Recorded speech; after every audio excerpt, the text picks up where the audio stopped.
বন্ধুরা, আজকে আরেকটা রেসিপি নিয়ে চলে এসেছি। তো বন্ধুরা, আজকেও আমি সেই চিকেন রান্না করব। অল্প একটু চিকেন রান্না করব। এখানে জিরে ফোড়ন দিয়ে দিয়েছি, আর এখন লঙ্কা, আদা, রসুন, পেঁয়াজ পেস্ট আমি দিয়ে দিলাম।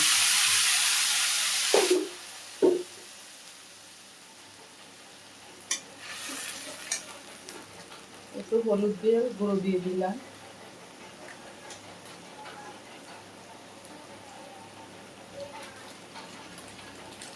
আর স্বাদ অনুযায়ী নুন দিয়ে দিলাম।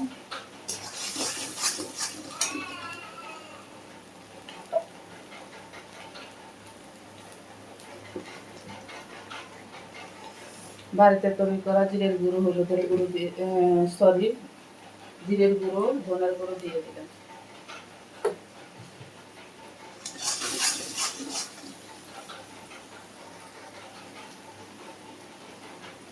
মশলাটা থেকে তেল তেল বেরিয়েছে। একটুখানি মাংস 100 টাকার, তো আমি দই দিই, আর একটু সর্ষের তেল, আর একটু হলুদ,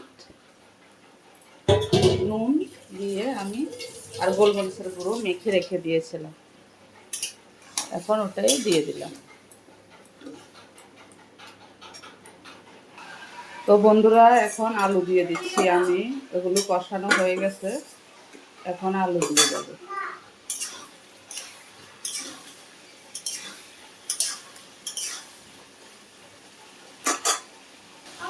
তো বন্ধুরা, মাংস কষা কষাই হবে। আমি একটু গরম মশলার গুঁড়ো দিয়ে দিলাম, দিয়ে আমি নেড়ে দেব।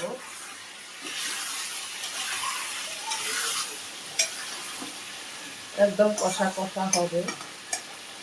তো বন্ধুরা, আমি মাংসতে একটু জল দিয়ে দিলাম, এখন সিদ্ধ হবে। তো বন্ধুরা, চিকেনটা ঝোল হয়ে গেছে।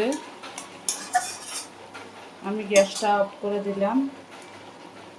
ভালো লাগে like, share, comment, subscribe, notification করে দেবে। Tata, bye bye. সবাই সুস্থ থেকে ভালো থেকে দেখা হবে নেক্সট।